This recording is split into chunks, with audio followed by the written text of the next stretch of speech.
12 Formula One Grand Prix, Max Verstappen's third world title, McLaren's resurgence, Aston Martin's capitulation, and then Alonso's resurgence, window-licking arseholes, spastics on boats, and Brad Ferrero Rocher's first driving license. First, is there And multiple? only driving license. Yeah, Is this a collect them all situation? Yeah, I don't Yes. fail, baby. Welcome to the first R&D podcast since the 1st of July. All of those things happened since then, and we have matured into Idiots. 0.5-year-olds. Other than Finn. We've had many things happen since then, and we're going to talk all things F1, specifically Lewis Hamilton's Lewis F1 car. Hamilton. Yes. So not really all things F1. You've been baited. Not really. So, we're going to go through all of Lewis Hamilton's race cars. He's had 17 of them. Yes, 17. Count them now. 1, 2, 3, 4, 5, 6, 7, 17. And we start off with his rookie season and his first World Championship season. Both of them Because we've already talked about a this. year apart. But technical We have talked issues. about them. Yeah. Technical difficulties and verbal difficulties have got in the way of this. So to summarise, I'm going to let Finn now do the talking. Great. So we did already do the first two cars. Probably his two most competitive McLarens in terms of championship bids. And we came to the conclusion that the 2007 car might actually be better than the 2008 car because he was more consistent. He had more wins, I think. No, I'm- right. He scored more points. He had one less win. It would have been 2 less wins had he not been cut in Spa.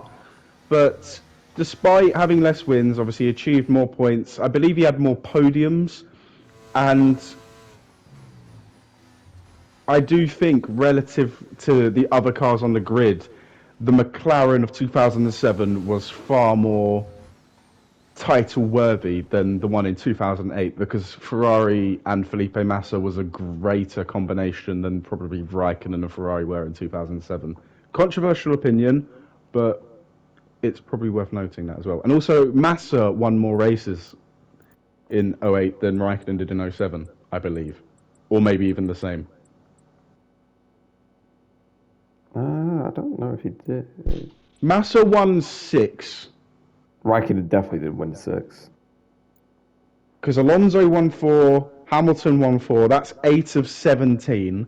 I know Massa won at least 3, so that's 11. Ooh.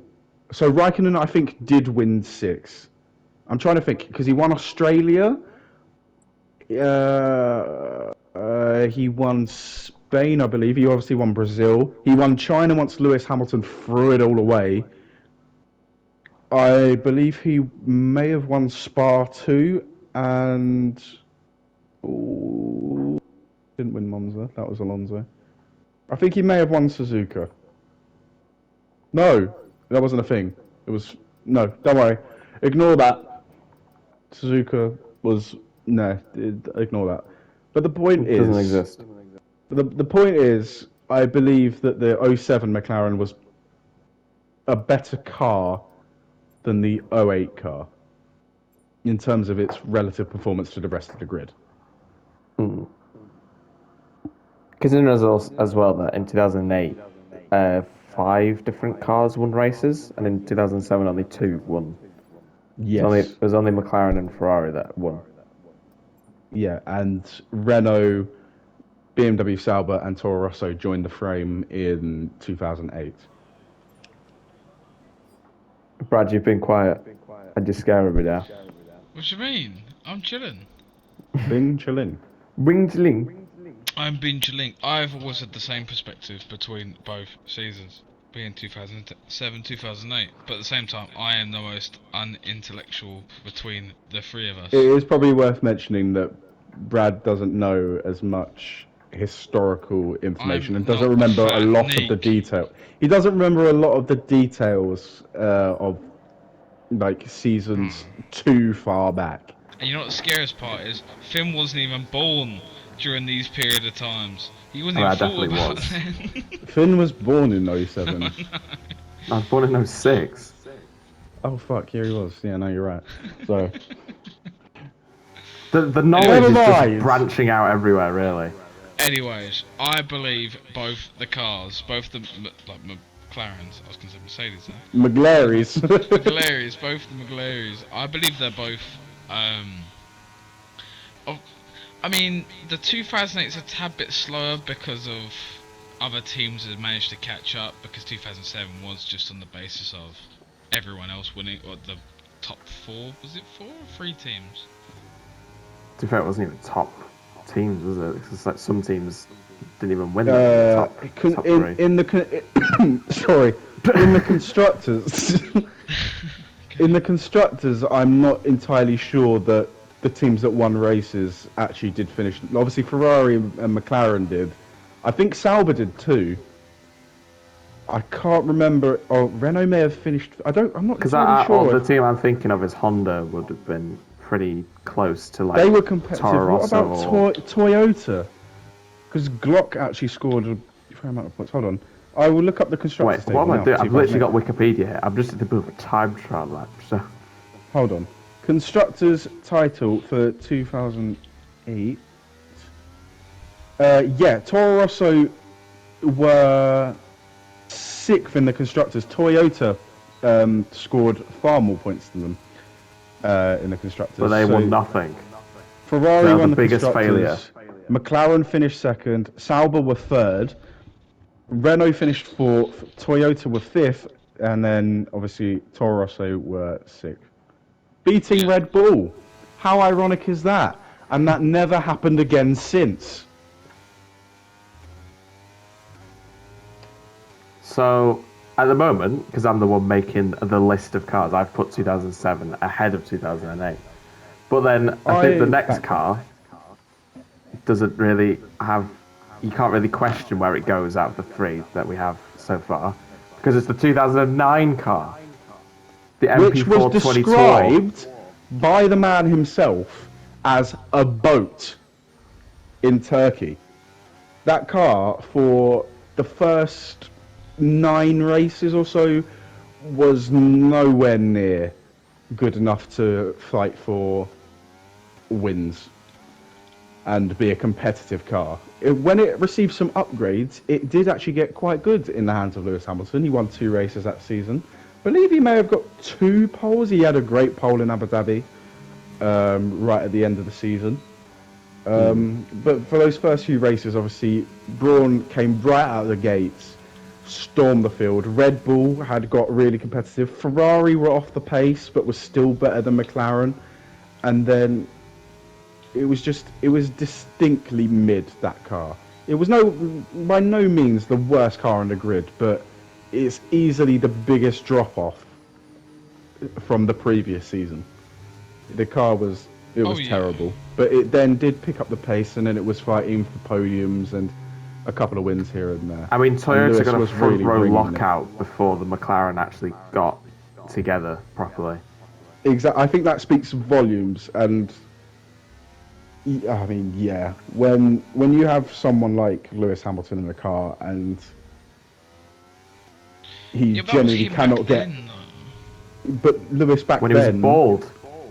yeah, when he was bald, but by this point he had won a world championship. He'd won over half a dozen races, had many pole positions, and had dozens of podiums by this point. This isn't like Lewis was an amateur at this point. The car was genuinely just Shit. dreadful until obviously the midpoint where it was all right. It was all right. It was not as fast as other cars, but Bro. like at no point was it the best car on the grid. No. But I think for a few races, Lewis could get the best out of it and could pull out a result.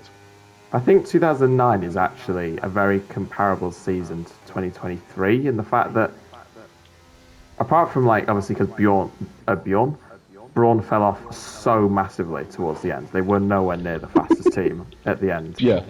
But apart from that, it's very similar that the fastest like second car on the grid was changing every like 4 races. Oh yeah, 100%. You couldn't Because at the really start it was gauge. almost like it was Toyota because I think it was it Trulli who was on for third or was it Glock Glock was running in fifth. for the first race? In Australia, when the safety car came out, I remember Hamilton got caught up in a little Gate scandal when he overtook Timo Glock underneath the safety car.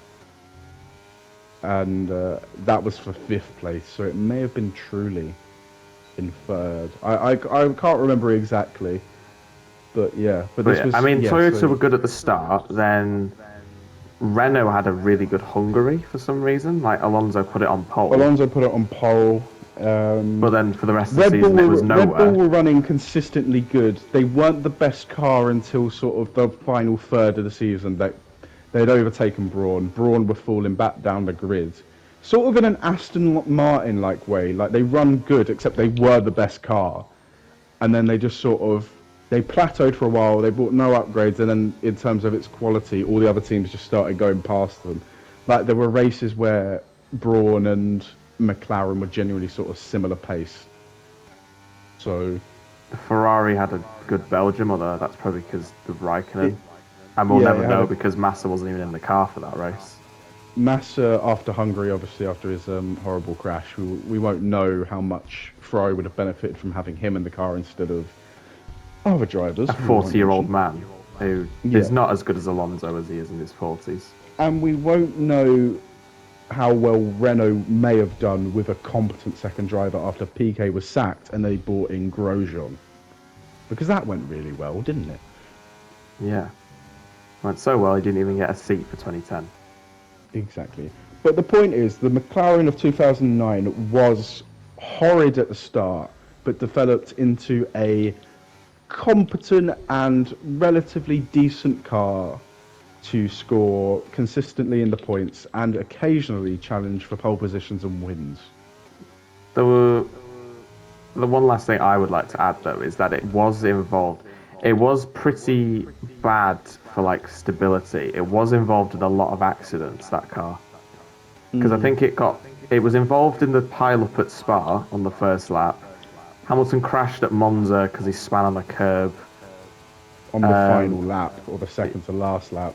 It was right at the end of the race. I think Hamilton almost got wiped out in Spain's pile-up as well because he started at the back. So the car was like horrible for qualifying purposes. So it was Yeah. a pretty unstable car.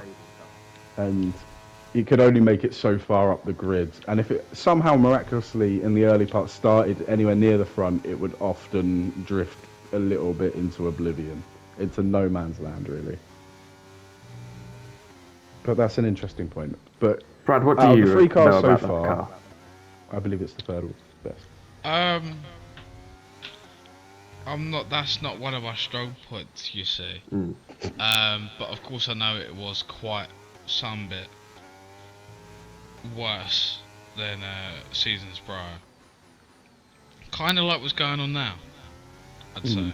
I mean, statistically, he picked up 2 wins, which, I mean, as a season overall, in a bit where car quality between all the top 4 or 5 teams was changing on almost a race by race basis, apart from the top team for about more than half of it.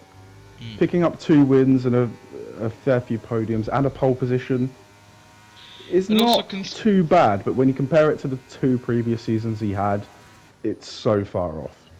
Considering we had, bear in mind the season prior being McLaren, Ferrari, Sauber, Renault, and then you jump to 2009, Brawn, Red Bull, McLaren, Ferrari, Williams, Toyota. It's a massive jumble up. And of course you can't always keep that dominance forever or keep that good car forever. Yeah. Because I think only 3 teams showed up with the right package for Australia. Like Brawn, Yeah. I think it was Brawn, Toyota, and Williams showed up with the Yeah. double diffuser. And they were the only 3 cars who actually got the regulations right. Everyone else got it wrong, and then when everyone else caught up, that's why it was so hard to be consistent. Exactly. And Braun didn't develop their car any further, really. Oh no, In fact, it just at all. become a bucket of shit. Yeah. It just ended up like I they had believe was such a it. gap. I think it was Oh, after gosh. around Valencia or Silverstone, Greatest track of all time. The Braun GP did not win another race. I think Jensen won 6 of Yeah. the first 7 races, and then Literally- could barely do any more.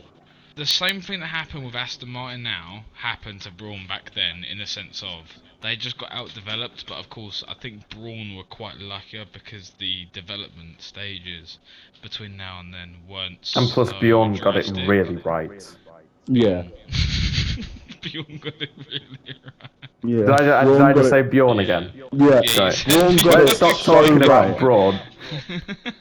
Right, so I put the MP424 as Yep. the worst car. So currently, all of Hamilton's cars are getting worse year by year. Well, yeah, 2007 and was really good. 2008 was a little bit less good, even though he won the title, but he didn't get as Yeah. many, of course, points and everything. And then 2009, sack shit. Yep. But then we move on to a more competitive season in one of the greatest seasons of the modern era and one of the best of all time, in my opinion.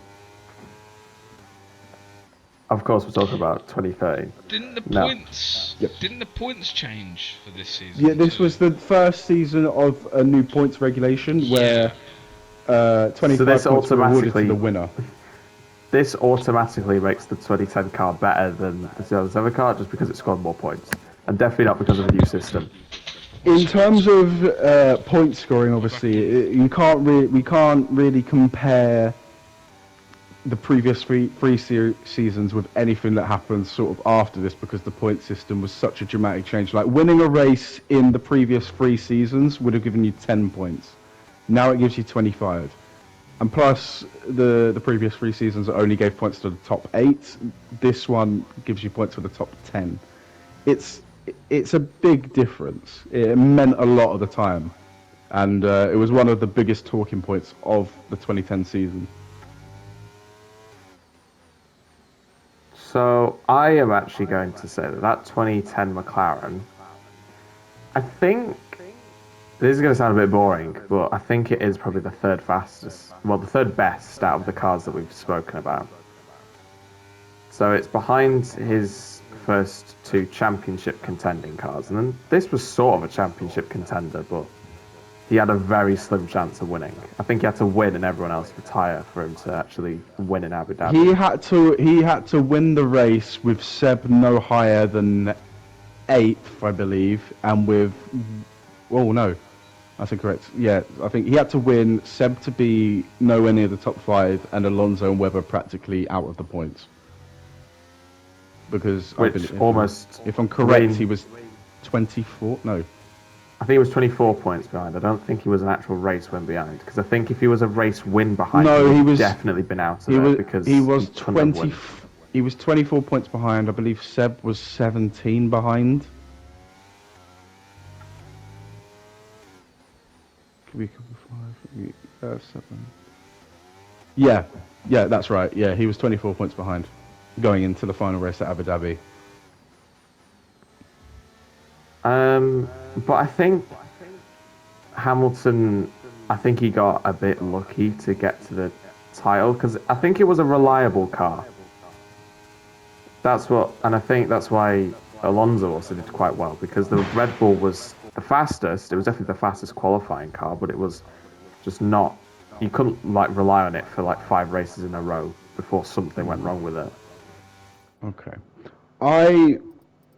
I can get behind the fact that it was a reliable car. Red Bull's car, in my opinion, Sebastian Vettel probably should have won the first 3 races of the season and would have been on 75 points going into China, and only walked away with 1 race win, a 4th place, and a DNF due to a brake failure in Australia.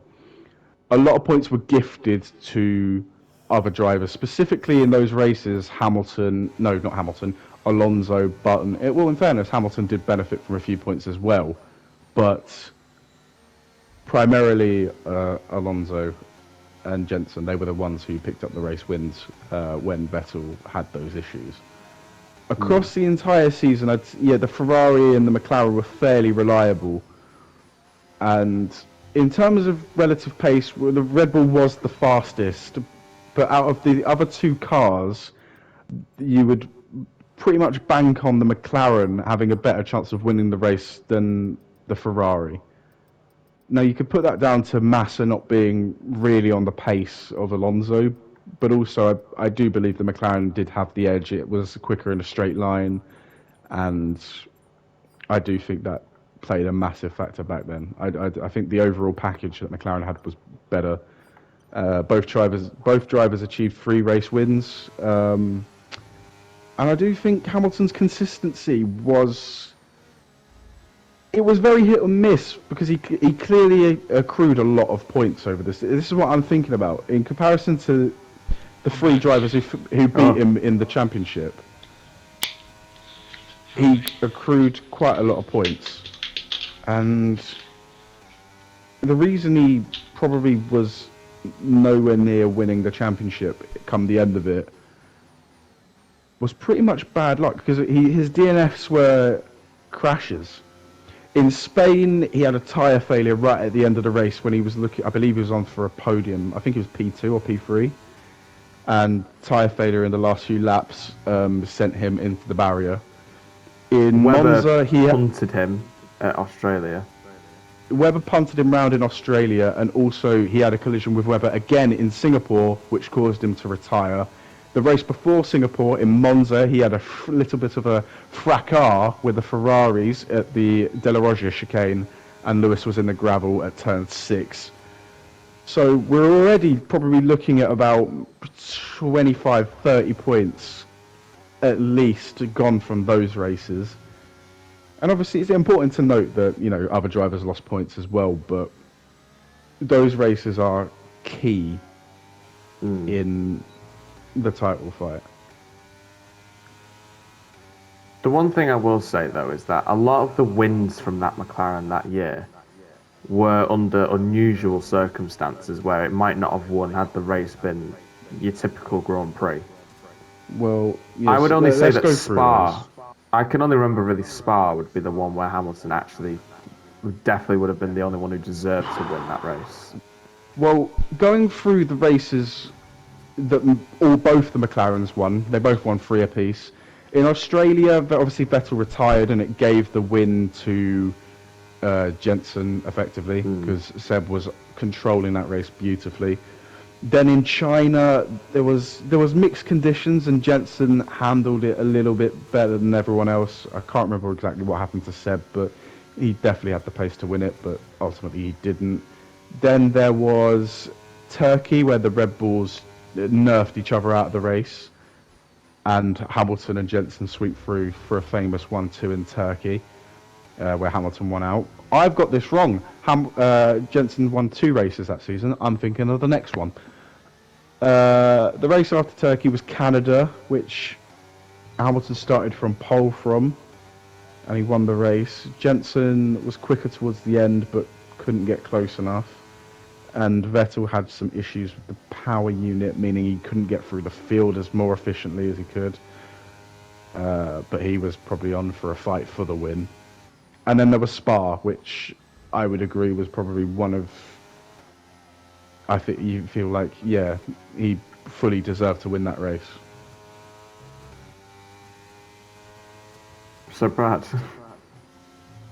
Yes, are we still on about 2009 or are we on 2010.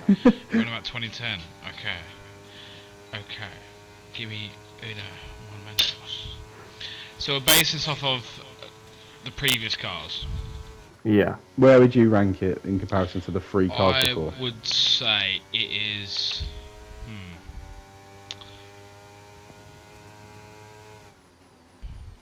Better than 2009, but worse than 2008 and 2007, I'd say.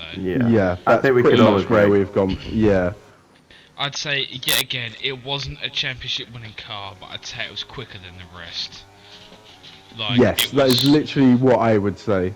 He almost got the championship, but he would have had to win it in the craziest Abu Dhabi Grand Prix ever, where Yeah, the other basically three none of the rivals other would have had to have a terrible race. 2021. Yeah, that's basically my opinion on that. It's just I feel like it's just not a championship winning car. But yeah. wait, let me pause because I think that one's a fairly obvious one. It's not like the one between 2007 or 2008. That one's Yep. So I think that of course 2007 is quicker, but 2008 is also a quick. 08 is more successful than 7, Yeah. but 7 is quicker than 8. Yeah. So they're relatively close. Then Yeah, 09 that's is nowhere what near, and then Yeah. in terms of the McLaren in 2010, it was definitely better than the rest. It was close with Ferrari, but it was overall better. But the Red Bull was so good, but was also reliable, which made it closer between the three teams. Is pretty Yeah. much the summary that we're going for this one. Yeah. I just know that Finn is very outlandish. In fairness, Me? I pretty No. much agreed. I pretty much agreed with most things with Finn so far, which is a good sign. The fact that I've came back and you guys, yeah, it's pretty much what you're saying. Nice RoboCop. I've got it right. So this one might be a bit of a controversial one for 2011's car, the MP426. And I think Hamilton kind of wasted a good car. Because if you look at the performances of what Button did, Button got second in the championship. So he even beat one of the Red Bulls, and Vettel dominated the year. But Hamilton, Hamilton's, you have to admit, pretty bad driving that year. He kept running into Massa, and he he was having digs at the FIA for a lot of the first couple of races. His attitude, I think, put off his performances a lot, and he probably should have scored more points than what he did. He had a great race in the Nürburgring, where he definitely won that on pace. But I can't remember if he won other races than that. I actually remember 2011 quite well, and it's one that I'm quite interested to talk about, actually. So it's worth pointing out that after the first 7 races, he was probably the biggest threat Sebastian Vettel had. In Australia, he finished second. He had a bit of an off race in Malaysia. I can't remember exactly where he finished. Malaysia was a bit all over the place. In China, despite having an issue at the start of the race, where I believe there was a worry about his gearbox or something, he had a splendid Grand Prix and overtook Vettel with about 3, 4, 5 laps to go and won the Grand Prix in pretty emphatic style. Turkey was one of those ones where it was distinctly mid. In Spain, he hounded Vettel to the line, only finishing within half a second of him by the checkered flag. It may have been 6 or 7 attempts, I'm not sure. But it was pretty close to the last 10, 15 laps, with Hamilton hunting him down. And then when we hit Monaco and Canada, is where Hamilton's personal life, his attitude, Finn is right to mention his driving standards, because this is where it kind of goes haywire. Because in Monaco, it was a very shocking weekend. Like, he had an issue with Massa at the hairpin. He had an issue with Maldonado at turn 1. The FIA weren't happy with him. Hamilton wasn't happy with the FIA. And it all went tits up. And even after all of that, I still believe he scored 1 or 2 points.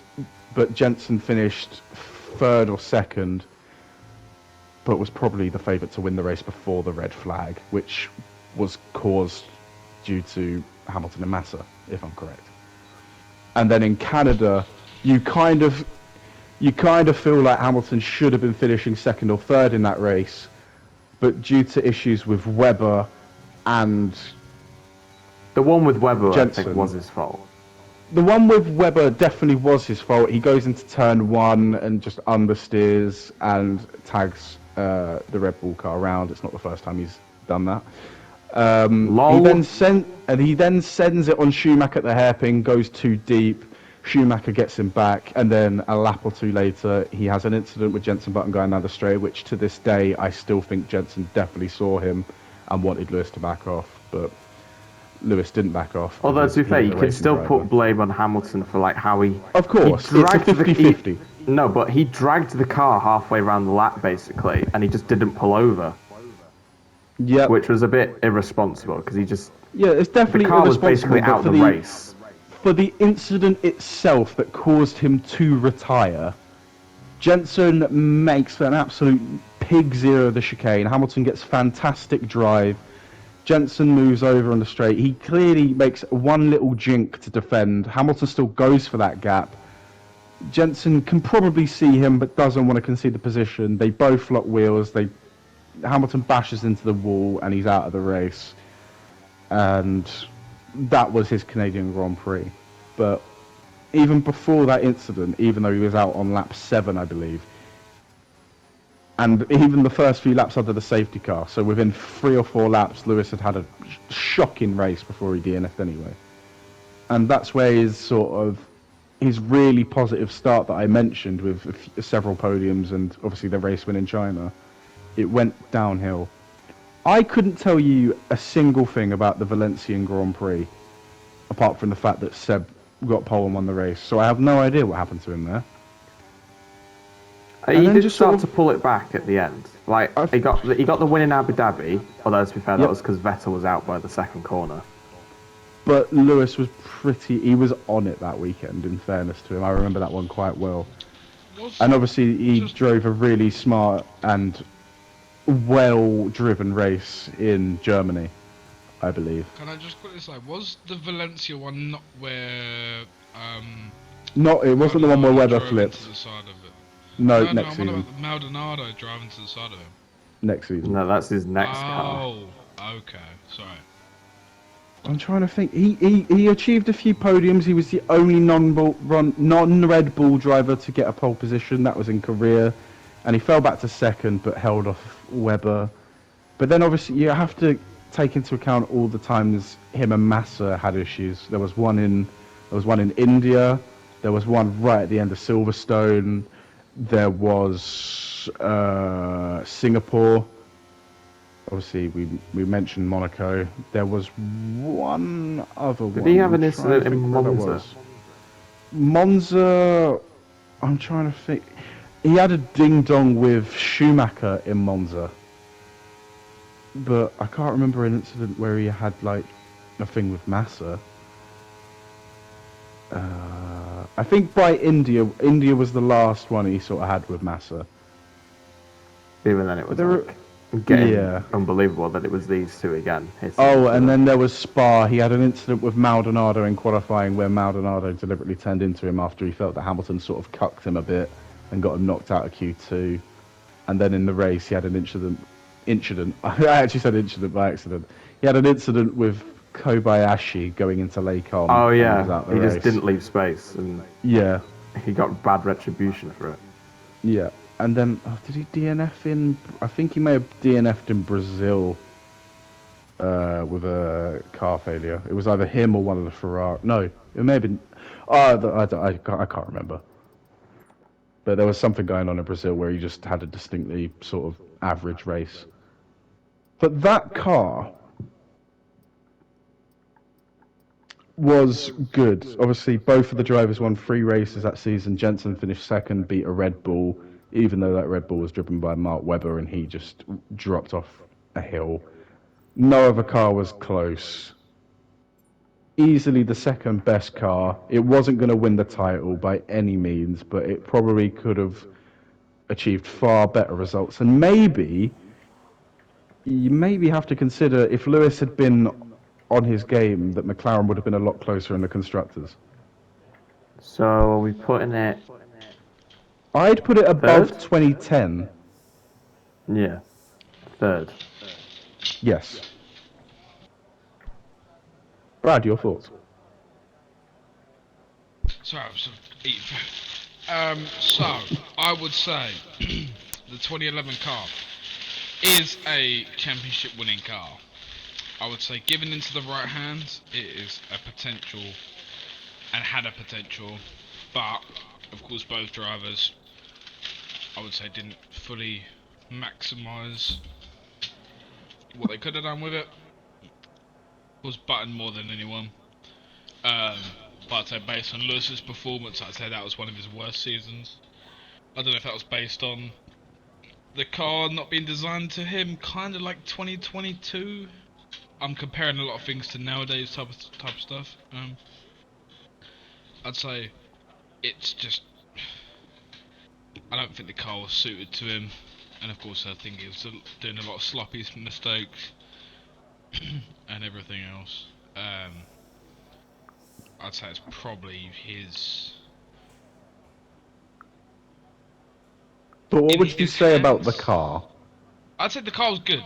I said that the car was a championship winning car. Mm. I reckon it could have won 2011, given in the right hands of someone. Vettel. Fully. Okay. Yeah, Yeah. I reckon if you put Vettel in that car, I reckon he would probably not do as good as he done in the Red Bull. No, I no, reckon no. he would do. He'd still come first in it. Okay. I feel like I it would wasn't a still bad car at definitely all. put it as the third best car that we've gone through right now.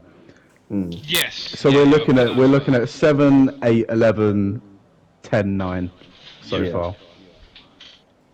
So then 2012 is the one that Jack Oh. feels most passionately about. Right. he Everyone knows can how now much- shut the fuck up. Everyone can now shut up. This is my time. That McLaren was easily the best package on the grid vast majority of the time. Both cars were in with both drivers, obviously. They won 7 out of the 20 races combined, which is the same amount as Red Bull. But they threw away so many races through poor strategy, poor pit stops, a couple of driver mistakes, and then horrid reliability at the wrong time. Lewis, this is going to be controversial to a lot of people. It was probably one of the best seasons that Lewis had at McLaren, even though it was not successful. I think he finished he finished 5th in the driver standings, which is, I think he matched it. That is his worst matched at that point. It matched his worst season so far. He finished fourth. He finished. No, did he? Did he beat Webber? Yes. So Oh, he did. Button. Oh, well, I can't remember. I thought he finished 5th. No. Never mind. So he finished 4th.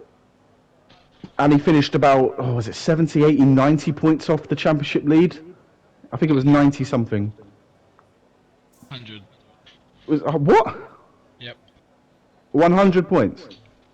Vettel 281, Hamilton 190. Oh, sorry. Yeah, one. Oh, sorry. My 90, 89, 90. 90 points? What was it? That's 8. No. 91. 91. Yeah. I don't know It's a if I lot was of gonna say points. That's the Right, point. the point is 91 points. And the funny thing is, Lewis Hamilton's 2012 season is Charles Leclerc's 2022 season. Really? Is that what you put Yes, that down to? 100%. Except the fact that if you change the fact that obviously the Red Bull was a Adrian Newey masterpiece in the second half of the season. Let's say, you know, that competitiveness that Ferrari genuinely had at the start of the season. Yeah. Imagine they had that all the way through, but Leclerc still had bad luck. Yeah. That is Hamilton's 2012 season to a T. He had pole position in the first 2 races and dropped to 3rd. In Australia, it was kind of, you know, just Jensen was better and Vettel got lucky with the safety car. Okay, still solid points. In Malaysia, he got absolutely done over by the strategy. In Malaysia, actually, I think there is a great image that I can think of, like, it's a few seconds after the start and both McLarens catapult off the line and there's just such a huge gap coming towards the pit lane exit on the run to turn 1 where they're just so far ahead, and that pretty much sums up my feelings about that car compared to all the rest that season, and yet somehow it won neither championship. Would you base that down to the car or the driver? I'm telling The you now, team. the car was Or the the team? best car on the grid. Lewis was one of the best performing drivers that season. The team let them down. You'd say it's the team. You wouldn't The say team, it's. You wouldn't say it's the car. Say like the how car's engine the car's performance. reliability let them. The best engine in that car, one of the best chassis. Like I look, I'll go. There were 20 races that season. Lewis could have easily won about half of them. Hmm. Australia was one, but that was kind of his own fault. Malaysia was the team. Spain, there was not enough fuel in. He got pole, but he started from the back because of fuel irregularity. Monaco, I can't remember what happened. Obviously, he won in Canada. Valencia and Silverstone not quick enough to win. Germany, they had the pace to win, but Lewis had a shocker. Hungary did. He Spa got a had the puncture, pace to didn't he? win. He got a puncher, and then there's a good, there's a good clip actually of I think it was Alonso, Hamilton, Vettel, and Button all within a few seconds of each other, but Hamilton was a lap down. That pretty much sums up his German Grand Prix. He won Hungary. Had the car was great in Spa, but we all know what happened in Spa. And also Hamilton had some setup queries. He won in Monza. Now this is where I get pissed off. Singapore, he's leading the race. He's keeping Vettel at bay. Vettel's staying close. Vettel notices some little drops coming out of Hamilton's car. Going into turn one, and his gearbox lets him down. DNF from a car failure. It doesn't box the gears anymore. Yeah, gearbox, no gearboxing. Japan, the car just wasn't good that weekend. Then there was Korea. He had an issue with the car, and he also got a bit of AstroTurf stuck to his car for a little bit. And he had to do a free stop aggressive race, and I think he still got points. India, he had a decent race. He could have finished on the podium, and he also had a steering wheel change in that race, and finished a second off of fourth place, or third place. Then in Abu Dhabi, he's leading the race comfortably. No one could touch him. He was untouchable. He was driving amazingly. Raikkonen in second, doing a great job, but couldn't catch Hamilton. Then his car fucks him up the arse, and he's out. Completely ruined his race. His championship hopes were over by Singapore, by the way, but it's another race where he's leading and he's out. Kota, he did win. That was Abu Dhabi. Yeah. Kota, he did win with a nice little duel with Sebastian Vettel. The car worked brilliantly there. And then in Brazil, he's fighting for the win with Jenson Button, but also Nico Hülkenberg in a Force India, which was the 7th best car of the season. Or the 8th best, depending on who you look at. That which was incredible. Nico aquaplaned and slid when he was on a wet patch, slid into Hamilton's car, and Hamilton DNF'd for the 3rd time in the space of 7 races from the lead of the race. Kill me. Technically, because he was just about ahead of Hulkenberg. Yeah, by the time they made contact, Nico's front wing and his front wheel were slightly ahead. But the point was, that was the 3rd race in 7 races that he DNF'd from the lead. 75 Easily points gone. Yes, 75 points down the shitter from those 3 races alone. That would put him within striking distance of a championship win. It would then, put him like if you take in, a handful of points behind Alonso. yeah, then if you take into account Maldonado being Maldonado in Valencia, you could say that Hamilton, he didn't have to fight that hard. It was only for 3rd place. 15 points means a lot. And when your nearest championship rival is out winning the race and you're leading the championship at that point, you don't really want to throw away any points, especially to someone who shouldn't be a threat to you at all. So a minimum of 12 points, he definitely would have finished 4th, by the way. A minimum of 12 points go there. That's 87 points gone. Then the strategy in Malaysia, an extra 10 points gone. He finished 8th in Spain. He should have won that race. That's another 21 points. So we're looking at probably somewhere around 120 points from those races alone. And I can't remember what happened in Monaco. Monaco, he couldn't do anything. I mean, you could argue he probably should have finished sixth if Schumacher had kept his pole, but nice punting Bruno Senna in Spain.